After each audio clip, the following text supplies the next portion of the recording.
Ciao ragazzi, welcome back to Remotor with part 2 on this accident damaged Honda Jazz. You will see here removing the old slam panel, and also after pulling the chassis leg we cut it out and we shaped the new chassis leg in, and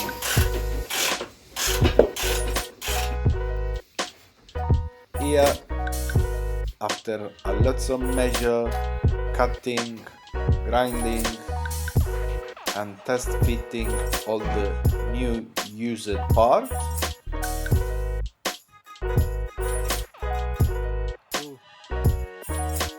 and testing also the headlight, the wings, fender and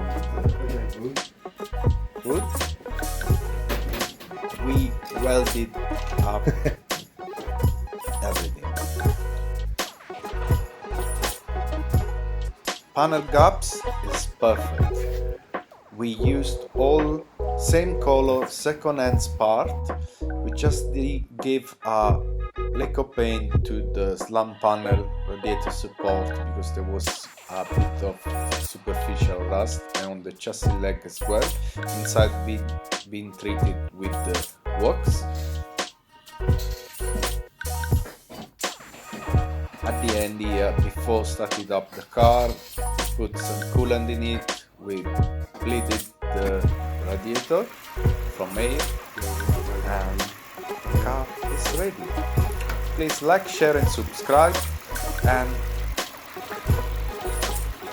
I'll see you soon.